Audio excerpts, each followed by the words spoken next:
जैसे कि भारत में गांव होते हैं, वैसा ही गाजियाबाद का रईसपुर गांव। उत्तर भारत के किसी भी गांव में दोपहर के वक्त चले जाइए, आपको यही दिखेगा जो यहाँ दिख रहा है।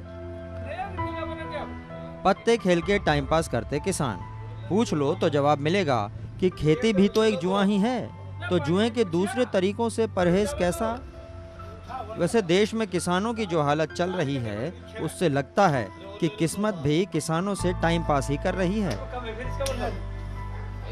टाइम पास इसलिए कहा कि हुकुम के इक्के का पत्ता रखने के बाद भी किसान बाजार नाम की चिड़ी का गुलाम बना रहता है। किसानों की आत्महत्या की खबरें या सड़क पर उतरकर प्रदर्शन गुलामी की इसी बात को बताता है। सब की जड़ में एक ही बात है, किसानों की आमदनी उस हिसाब से नहीं हो रही जिस हिसाब से खर्चे बढ़ रहे हैं। एसी में बैठकर हमें पता नहीं चलता कि हमारी प्लेट में आया खाना किसान ने कितनी मेहनत से उगाया है। पिछले साल की बात है, राजवीर ने 1 एकड़ में 50 किलो गेहूं बोया। बीज, फर्टिलाइजर, जुताई, सिंचाई, कटाई और बाकी लागत मिलाकर 32,140 रुपए लग गए। 18 कुंटल गेहूं हुआ जो 29,700 रुपए का बिका, यानी लागत से 2,440 रुपए कम। लेकिन भूसे ने इज्जत बचा ली। 7,000 रुपए का भूसा बिका तो सब कुछ मिलाकर 36,700 रुपए मिल गए। हिसाब लगाया तो 4 महीने की फसल में लगातार मेहनत के बाद कमाई थी 4,560 रुपए, यानी हर महीने 1,140 रुपए। इसी 1,140 में उन्हें घर चलाना था, बच्चों की फीस भरनी थी, अगर लोन लिया होता तो लोन वापस भी करना था। राजवीर की किस्मत थी जो गेहूं एमएसपी पर बिका। हर किसान की फसलें एमएसपी पर बिक जाए ये गारंटी नहीं है।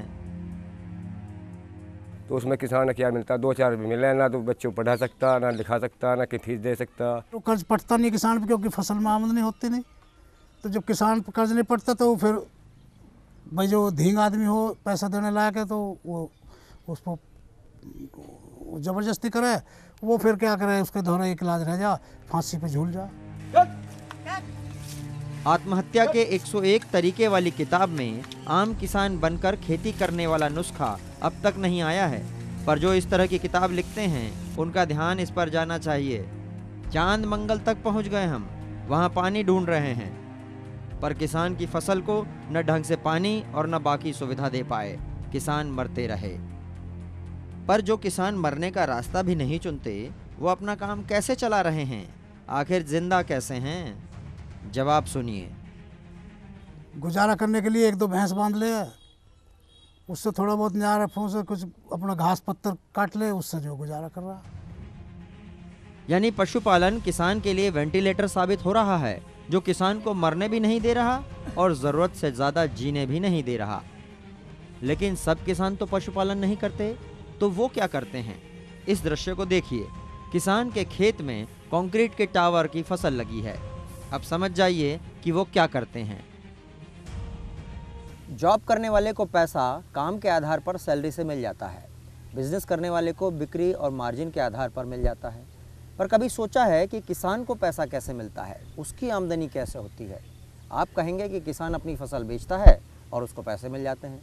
ये बात है तो सही, लेकिन इसमें एक पेंच है। पेंच ये कि किसान की फसल अच्छे या बुरे मानसून पर आधारित होती है। फिर बाजार में इसके दाम डिमांड और सप्लाई के आधार पर तय होते हैं। इसके अलावा केंद्र सरकार एमएसपी की घोषणा करती है, जिसके आधार पर भी किसान की फसल के दाम तय होते हैं। एमएसपी का बाकायदा फॉर्मूला भी है, लेकिन एमएसपी पर बाजार की ताकतें हावी हो जाती हैं। पुराने अनुभव बताते हैं कि कब एमएसपी का फॉर्मूला किसानों की आत्महत्या की फॉर्मूले में बदल जाता है, पता ही नहीं चलता। सरकार इन पूरे हालातों को बदलने की कोशिश में है। सरकार कह रही है कि किसान की इनकम दुगुना करेगी और एमएसपी 1.5 गुना देगी। आखिर सरकार की रणनीति है क्या, इसकी पड़ताल करते हैं। क्या मिलेगा किसान को, चलिए देखते हैं। बात किसान की आय की है, तो ये पता होना जरूरी है कि अभी किसान की आय कितनी है जिसे दुगना करने की बात हो रही है। किसानों की इनकम दुगना करने के लिए केंद्र सरकार ने जो कमेटी बनाई है, उसके चेयरमैन अशोक दलवाई से सुनिए किसान की आय का आंकड़ा क्या है। 2015-16 के प्राइस के अनुसार 2015-16 में एक किसान परिवार का वार्षिक आय जो है लगभग 97,000 रुपीज़ है। अब हम 2022-23 में उसको डबल करना चाहते हैं। डबल का मतलब ये है 97,000 का 2 बार नहीं, क्योंकि इन्फ्लेशन भी बढ़ेगा, तो इसका रियल टाइम में 2 गुनी करनी है। तो इसके लिए हमारा लक्ष्य रहेगा कि 2015-16 का जो प्राइस है 2022-23 में लगभग 2,01,000 या 2,10,000 तक पहुंच सकता है। सुना आपने 97,000 रुपये, मतलब हर महीने 8,083 रुपये, 270 रुपये प्रतिदिन। गजब है। गजब इसलिए कि कुछ राज्यों में मनरेगा के मजदूर को मिलने वाली दिहाड़ी भी 270 रुपये से ज़्यादा है। हमसे बढ़िया तो जो सब्जी ठेली पटरी वाला है वो बढ़िया है। जो पैदा कर रहा है किसान, उसे तो उसकी अपनी लागत आ जाओ बहुत है। आज़ादी के 70 साल बाद हमने इतनी प्रगति तो की है कि मजदूर की इनकम किसान से ज़्यादा कर दी, और अब इस बात की घोषणा हो रही है कि इस 270 रुपये प्रतिदिन को 584 रुपये किया जाएगा। पर ये 584 रुपये होगा कैसे? सुनिए सरकार के कृषि राज्य मंत्री गजेंद्र सिंह शेखावत से। हमको अल्टीमेटली अपनी फार्म इनकम पे डिपेंडेबिलिटी जो किसान की है उसको कम करना पड़ेगा। उसके लिए अल्टरनेटिव सोर्सेज ऑफ इनकम खड़े करने पड़ेंगे, और उसके लिए हमने पशुपालन को बढ़ावा देने के लिए पशुपालन और फिशरीज के लिए 10,000 करोड़ रुपए का एक अलग से कॉर्पस बनाया है। डेयरी डेवलपमेंट के लिए 10,000 करोड़ रुपए का अलग से कॉर्पस बनाया है। ब्लू रिवॉल्यूशन, स्वीट रिवॉल्यूशन जो मधु क्रांति है, पोल्ट्री के क्षेत्र में, बागवानी के क्षेत्र में, और उसके साथ साथ में मेड़ पर पेड़ लगा करके किसान आमदनी के अन्य जरिए खड़ा कर सकता है। यानी सरकार साफ कर रही है कि अकेली खेती से कुछ नहीं होगा, फसल उगाने के अलावा भी काम करने पड़ेंगे, इनकम तभी बढ़ेगी। तो क्या ये मान लिया जाए कि खेती मुनाफे का धंधा हो ही नहीं सकती, इसीलिए दूसरे काम पर शिफ्ट हुआ जाए? अगर खाली 4 महीने या 5 महीने काम मिल रहा है और बाकी 6-7 महीने को खाली बैठना पड़ेगा, तो नेचुरली उनका फार्म इनकम नहीं बढ़ सकता है। तो हमारे स्ट्रैटेजी ये भी होगा कि कैसे उनका क्रॉपिंग इंटेंसिटी को बढ़ा सकते हैं। उसका मतलब 1 साल में 2 बार वो खेती कैसे कर सकते हैं, और जब उनका फ्री टाइम मिलेगा उनको अलग अलग प्रकार के एक्टिविटी जैसे मशरूम कल्टीवेशन हो, पोल्ट्री फार्मिंग हो, या बी कीपिंग हो, इस प्रकार के नए जो एग्रीकल्चर सिस्टम्स है उनको ट्रेनिंग देकर, उनको फाइनेंस देकर इस प्रकार के काम में लगा देंगे तो साल भर उन सब परिवार के सदस्य को काम मिलेगा। कृषि मंत्रालय के सचिव S.K. पटनायक कहते हैं कि दूसरे काम करने के साथ खेती की लागत घटाने पर भी काम होगा। लागत कैसे कम किया जाए, जैसे हम दिखाया मैकेनाइजेशन करने से, यांत्रिकरण करने से कैसे लागत का खर्चा कम हो सकता है। नीम कोटेड यूरिया में तो लागत खर्च कम हुआ है, बट ये कस्टमाइज्ड फर्टिलाइज़र एक होता है जो आपका सॉइल हेल्थ कार्ड के बराबर जो रिकमेंडेशन है उसके हिसाब से आप यदि उसका इस्तेमाल करें तो उसमें भी लागत का खर्च होता है। जैसे ऑटोमेटिक वेदर स्टेशन हम लगाए हैं, ऑटोमेटिक वेदर स्टेशन से किसान को पता लग जाता है कि एक तो बारिश उधर कितना कैसा किस परिमाण में हुआ, कितना पानी लगाना चाहिए, पानी में बचत कर सकता है यदि बारिश आ गया। अब या भूमि में यदि मॉइस्चर है तो कितना % मॉइस्चर ऊपर से तो दिखता नहीं, लेकिन वो तो जड़ से ही पानी लेता है, तो जड़ की लेवल पर कितना पानी है। तो ये सारे ज्ञान तो टेक्नोलॉजी से आता है। लेकिन यांत्रिकरण यानी तकनीक का सहारा ये महंगी भी पड़ सकती है। किसान कहाँ से लाएगा इसके लिए पैसा? जैसे प्लांट्रिक्स बोल के एक एप्लीकेशन है जिसमें आप फोटो केवल उठाए उसमें क्या रोग है, और वो फोटो से वो सर्वर को भेज देता है क्लाउड में, और तुरंत 1 मिनट के अंदर इसका कौन सा रोग है, क्या छिड़कना चाहिए, क्या कंट्रोल मैकेनिज्म है, वो सारे मिलता है। उसके लिए भी तो पैसा ज़्यादा नहीं देना पड़ता है, शायद कोई जुड़ने के लिए 10 रुपये शायद देना पड़ता है कि फार्मर को। चलिए मान लेते हैं कि इससे फ़ायदा होगा, पर किसानों की असल समस्या कुछ और भी है।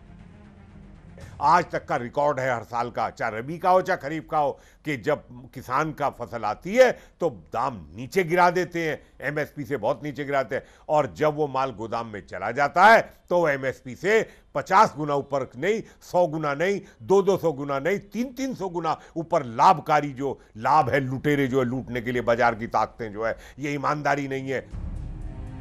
अब आगे कुछ बोलें उससे पहले धूमिल की कविता याद कीजिए। धूमिल ने लिखा था, एक आदमी रोटी बेलता है, एक आदमी रोटी खाता है, एक तीसरा आदमी भी है जो न रोटी बेलता है न रोटी खाता है, वो सिर्फ रोटी से खेलता है। मैं पूछता हूँ ये तीसरा आदमी कौन है? मेरे देश की संसद मौन है। धूमिल जिस तीसरे आदमी की बात कर रहे थे वो शायद यही है। यही बाजार में दाम गिराने उठाने में लगा है और यही समस्या की जड़ भी है। हालांकि धूमिल अगर आज कविता लिखते तो शायद रोटी पैदा करने वाले यानी किसान को पहला आदमी बताते और इस तरह कविता में 4 आदमी होते। बहरहाल सरकार इन किसानों को बचाने के लिए कर क्या रही है? किसान को बिचौलियों के कार्य से की मार से बचाने के लिए एक इंटीग्रेटेड नेशनल प्लेटफॉर्म बनाया गया और इनाम प्लेटफॉर्म के माध्यम से किसानों को निश्चित रूप से ट्रांसपेरेंसी के साथ में अपने जो है उत्पाद को बेचने का मौका मिला है। माननीय प्रधानमंत्री जी ने एक अभूतपूर्व घोषणा की है कि जो किसान को अपना उत्पाद एपीएमसी की मंडी तक नहीं ले जाना पड़े और जो ग्रामीण हाट है उन ग्रामीण हाटों को हम इस तरह से डेवलप करें और उनको एपीएमसी के साथ में इंटरलिंक करें ताकि इस जो है किसान अपने खेत की पेरिफेरी में 5-7 किलोमीटर की पेरिफेरी में जाकर के अपने उत्पाद को एपीएमसी में जिस तरह से उसको भाव मिलता है उसी ट्रांसपेरेंसी के साथ में बेच सके ताकि ये जो एग्रीगेटर्स से उसको मुक्ति मिल सके। बिचौलियों को हटाने की कोशिश, मतलब किसान अपने उपभोक्ता को डायरेक्ट सेलिंग करे, इस पर जोर। अच्छी बात है, पर इससे तो ऐसा भी हो सकता है कि जो लोग ट्रेडर या कमीशन एजेंट के काम में लगे हैं उनकी रोजी रोटी खतरे में आ जाए। तो ये ऐसा होगा कि एक समस्या खत्म करना और दूसरी खड़ी करना। ऐसा तो नहीं, भारत में पैदावार इतना हो रहा है और पैदावार बढ़ता ही जा रहा है तो सबके लिए यह काम होगा। एक ट्रेडर ने मान लीजिए कानपुर में बैठकर बेंगलुरु के मार्केट में खरीदा है क्योंकि उनका बोल अच्छा था, तो बेंगलुरु में जो किसान का कमोडिटीज डिलीवरी होगा बेंगलुरु से कानपुर ट्रांसपोर्ट करने के लिए तो लोग चाहिए। तो अब कमीशन एजेंट या ट्रेडर उनका काम एक अलग प्रकार का हो सकता है, वो उनका फॉरवर्डिंग एजेंसी वो बन सकता है। दलवाई साहब की बात सच हो तो बढ़िया, कम से कम किसी के पेट पे लात तो नहीं पड़ेगी। बात करते हैं एमएसपी की, जिसकी भूमिका किसान की आमदनी तय करने में होती है। पर ये एमएसपी है क्या? एमएसपी का मतलब होता है मिनिमम सपोर्ट प्राइस। इसका अर्थ ये है जब किसान को अपने उत्पादन पर मार्केट में ठीक मूल्य नहीं मिलता है तब सरकार ये वायदा करता है कि मैं एमएसपी पर आपका कमोडिटीज़ को खरीदूंगा। एमएसपी तय करने के लिए कृषि लागत मूल्य आयोग सरकार को सिफारिश करता है और फिर फसलों और उनकी खास वैरायटी का एमएसपी तय होता है। नीति आयोग के उपाध्यक्ष को सुनिए, इस बारे में कुछ बता रहे हैं। किसान की को राहत तत्पर फ़ौरन कैसे मिले, उसमें बहुत बड़ा रोल उसमें बहुत बड़ी भूमिका मिनिमम सपोर्ट प्राइस की होती है, न्यूनतम दाम की होती है। और उसका मिनिमम सपोर्ट प्राइस की और उसका कैसे ठीक से इम्प्लीमेंटेशन हो उसकी बड़ी बात होती है, क्योंकि अनाउंसमेंट तो 24 कमोडिटीज़ का हम लोगों ने कर रखा है, जिसमें गेहूं और चावल जो है वो तो हमारी जो FCI है, फूड कॉरपोरेशन ऑफ इंडिया, वो प्रोक्योर करती है। बाकी जो 22 और गन्ना शुगर मिल्स करती हैं, पर 21 जो है वो राज्य सरकारें को जिम्मा दिया हुआ है कि आप करिए।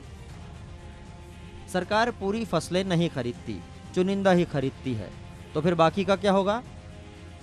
केरला में जो मेजर क्रॉप्स हैं, cash crops, these are cardamom है, आपका पेपर है, देन रबर है, कैश्यू नट्स है। इनको इसमें लिस्ट में नहीं शामिल किया गया है, तो हमने रिक्वेस्ट किया है कि इनको शामिल किया जाए। बहुत सारे राज्य ऐसा है जो कि इसमें एक्सपेरिमेंट अभी कर रहे हैं। जैसे हरियाणा राज्य ने वो जो हॉर्टिकल्चर प्रोड्यूस है, वो हॉर्टिकल्चर प्रोड्यूस में अभी आलू और प्याज में इसको लागू किया है।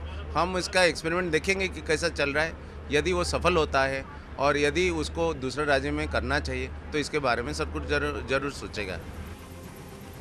ज़्यादा फसल एमएसपी के दायरे में आए तब भी पूरी की पूरी पैदावार एमएसपी के जरिए ही खरीदी जाए, ये नहीं होगा, क्योंकि एमएसपी पर केवल तय मात्रा में ही सरकारी खरीद होती है, चाहे केंद्र करे या राज्य, ये लिमिटेड होती है। हाँ, इतना ज़रूर है कि फसल की खरीद के लिए एमएसपी रेफरेंस प्राइस का काम करता है। जरा आंकड़ों पर नजर डालिए। कृषि मंत्रालय के आंकड़े हैं। 2017-18 में गेहूं का उत्पादन 971 लाख टन रहा और केंद्र सरकार ने 308 लाख टन ही खरीदा। वहीं चावल की पैदावार 1110 लाख टन रही, जबकि सरकारी खरीद का लक्ष्य 430 लाख टन रहा। साफ है कि एमएसपी का फायदा सारे किसानों को नहीं मिलता। तो ये जो फसल के कुल उत्पादन और सरकारी खरीद में जो अंतर है, उतनी मात्रा की फसल के दाम के लिए किसान बाजार पर निर्भर रहता है। ये बात सब जानते हैं कि बाजार बाजारवाद पर ही काम करता है। समाजवाद उसके सामने घुटने टेक ही देता है। बाजार इसके लिए तर्क देता है कि घोड़ा घास से दोस्ती कर लेगा तो खाएगा क्या। एनीवे, सरकार ऐसा क्या कर रही है जिससे राहत मिले? साधारण तौर पर पैडी और वीट के अलावा दूसरे कमोडिटीज़ का प्रोक्योरमेंट जितना होना चाहिए नहीं हो रहा था, मगर अब सरकार ये कहा है कि जिस कमोडिटीज़ का एमएसपी प्रोक्लेम होगा, नोटिफाई होगा, उन सब का हम प्रोक्योरमेंट भी करेंगे। हालांकि एमएसपी होने से किसान के पास सौदा तय करने के लिए मिनिमम लिमिट तो होती ही है। बात आती है कि वो फॉर्मूला क्या है जिससे सरकार एमएसपी तय कर रही है।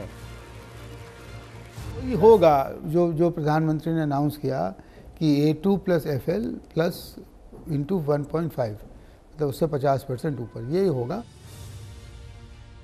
तो ये है वो फॉर्मूला। वैसे इस फॉर्मूले की घोषणा भी सरकार ने इसी साल की है।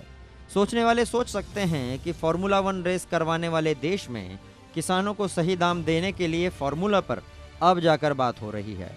बड़ी देर कर दी मेहरबान आते आते। फॉर्मूले में A2 का मतलब है वो खर्चा जो फसल उगाने में आया, जैसे बीज, खाद, सिंचाई, दवाई, कटाई, लेबर वगैरह। और FL का मतलब है फैमिली लेबर, यानी परिवार के सदस्यों ने जो काम किया उसे रुपयों में बदला जाए तो वो मूल्य। तो पूरा फॉर्मूला इस तरह होगा: A2 + FL × 1.5। हालांकि ये वो फॉर्मूला नहीं है जिसकी किसान लगातार मांग करते आ रहे हैं। इन दिनों आप किसी भी जागरूक किसान से मिलिए, वो तुरंत स्वामीनाथन फॉर्मूले का नाम लेगा। जात, धर्म, क्षेत्र और हिस्सों में बटे हुए किसान स्वामीनाथन के नाम पर तुरंत एक हो जाते हैं। दरअसल कृषि वैज्ञानिक MS स्वामीनाथन ने सरकार को किसानों के भले के लिए कई सिफारिशें दी। इसमें एमएसपी तय करने के लिए C2 फॉर्मूला भी है। C2 यानी कॉम्प्रिहेंसिव कॉस्ट। इसमें A2 + FL के साथ खुद की जमीन का किराया और फिक्स्ड कैपिटल पर दिया जा रहा ब्याज भी शामिल है।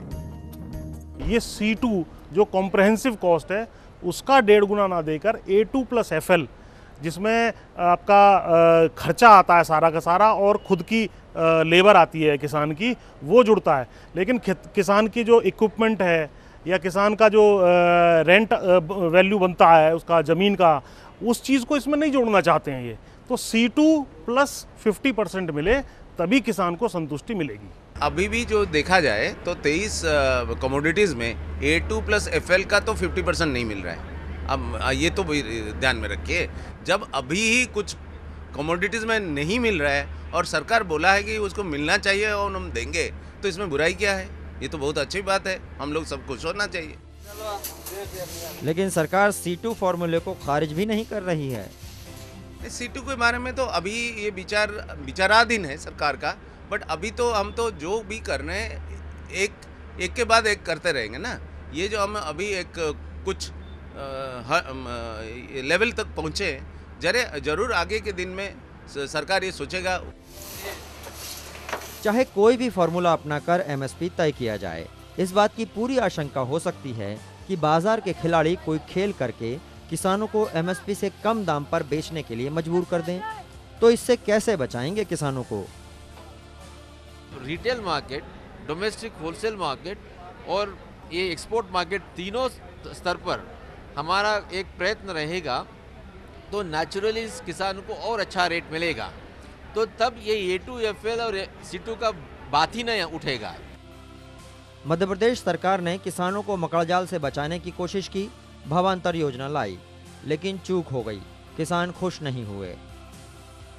कोई बड़ा कदम जब उठाते हैं और नया परिवर्तन करते हैं तो वो पहली बार में ही 100% सफल हो जाए, इसकी संभावनाएं कभी रहती है, क्योंकि इम्प्लीमेंटेशन एक प्रक्रिया से होता है, एक पद्धति से होता है। इम्प्लीमेंटेशन में यदि कोई समस्या आती है तो वो क्षम्य है और नगण्य तरह की होती है।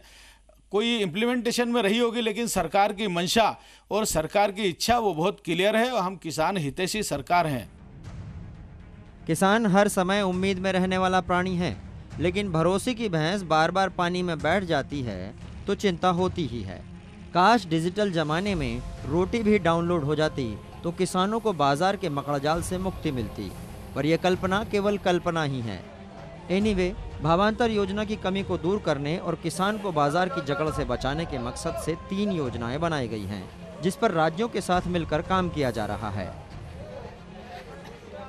बाज़ार में जैसे फसल आई तो दाम गिरने लगे, तो फिर राज्य सरकार को केंद्र सरकार से परमिशन लेना पड़ती थी कि साहब हम इसमें अब इसका हम प्रोक्योरमेंट शुरू करें क्या, उसका तो उसमें समय लग जाता था 10, 15, 20 दिन। उतनी देर में मतलब किसान को है तौबा मच जाती थी, क्योंकि उसको तो देना है। तो उसकी जगह हमने अब एक नई स्कीम निकाली है, उसको कहते हैं मार्केट एश्योरेंस स्कीम, कि उसमें यह है कि राज्य सरकार को किसी से पूछना नहीं, आप करिए। और उसके कई एक मतलब उसमें हम लोगों ने कई उसमें उसके कंडीशंस हैं, कई उसके जो फीचर्स हैं वो हैं, उनके तहत आप करिएगा और आपको जो है वो पैसा उसका जो आपका खर्चा होगा उसकी उसमें लिमिट्स हैं, जितना होगा उसमें वो आपको मिल जाएगा, जिससे कि आपको थोड़ी कहीं भी कोताही ना हो और कहीं भी देरी ना हो। उसी तरह से एक हमने दूसरी स्कीम जैसे भावांतर है, तो ये मध्य प्रदेश ने इसको लागू किया, उसकी एक हमें उसमें हमें कुछ लेसन्स मिले हैं, हम उसको और रिफ़ाइन कर रहे हैं, देख रहे हैं कैसा होगा। तीसरी चीज़ जो हम उनसे कह रहे हैं कि भाई हम ये चाहते हैं कि जो हमारा निजी व्यापारी है हम उसी के साथ मिलके क्यों ना काम करें, हम उसको कुछ ऐसा प्रोत्साहन दें कि वो किसान से अपनी जो फसल है वो न्यूनतम दाम पे ख़रीद ले, और उसको सरकार जो है वो कुछ ऐसे उसको इंसेंटिव्स दे कि वो उसको वो करने के लिए वो उसमें प्रोत्साहित हो, अग्रसर हो। सरकार ने किसान की राहत के लिए योजना बनाई, तो क्या ये मान लिया जाए कि अब किसानों की आत्महत्या नहीं होगी? देखिए, किसान की आत्महत्या के बहुत सारे कारण हैं, और जिस तरह से क्राइम रिकॉर्ड ब्यूरो जिस तरह के आंकड़े जिस तरह से आते हैं उसमें बहुत विस्तार से इनका उल्लेख होता है। मैं उसके बारे में चर्चा नहीं करना चाहता, पर मैं ये मानता हूँ कि देश की किसान की आमदनी को बढ़ा करके निश्चित रूप से इस दबाव के कारण से जो किसान आत्महत्या करता था कि उसको बैंकों से जो है इंस्टीट्यूशनल लोन नहीं मिल पाता था, उसके कारण से उसको प्राइवेट सूदखोर से लोन लेना पड़ता था, और वो उसके कारण से जो सप्रेशन आता था, जो मार्केट की फोर्सेस और मौसम की मार से जो किसान दबाव में आता था, हमने इस तरह से एक हॉलिस्टिक कवरेज देने का प्रावधान किया है। और माननीय प्रधानमंत्री जी ने जो 5 लाख कुछ करोड़ रुपए का जो है इंस्टीट्यूशनल एग्रीकल्चर फाइनेंस मिलता था उसको बढ़ा करके इस बजट तक 11 लाख करोड़ लगभग दुगने तक पहुंचाया है। मुझे लगता है कि हमने बहुत सारी चुनौतियों को पार पाने के लिए कदम बढ़ाया है, और सारे राज्य, क्योंकि फेडरल स्ट्रक्चर में सारे राज्य मिलकर के साथ काम करेंगे, तो हम इन सब चुनौतियों का सामना करते हुए किसान के जीवन में परिवर्तन लाने का काम करेंगे। बात किसानों की आमदनी से शुरू हुई थी। कुछ लोग कहते हैं कि किसान को अगर ज़्यादा दाम दे दिया जाए तो कंज्यूमर के लिए दाम बढ़ जाएंगे, महंगाई बढ़ जाएगी। सरकार के लिए चुनौती भी यही है कि वो किस तरह से ऐसी सेल्फी ले जिसमें कंज्यूमर भी हंसता हुआ दिखाई दे और किसान भी हंसता हुआ दिखाई दे। सोचने वाली बात है कि अगर किसान जिंदा रहेगा तो रोटी भी मिलती रहेगी, कंज्यूमर भी जिंदा रहेगा और व्यापारी भी जिंदा रहेगा। और वैसे भी हम सिर्फ कंज्यूमर नहीं हैं या व्यापारी ही नहीं हैं, इसलिए नागरिक बनकर हमको किसानों के लिए कुछ सोचना पड़ेगा। इस स्टोरी में हमने किसानों की आय देखी, उसका खर्चा देखा और सरकार की कवायद देखी। सरकार की किसान प्रेम की जो योजनाएं हैं उसकी पड़ताल के लिए हम दोबारा किसानों के पास जाएंगे और देखेंगे कि सेल्फी में किसानों का चेहरा हंसता हुआ है या नहीं। फिलहाल इजाज़त, नमस्कार।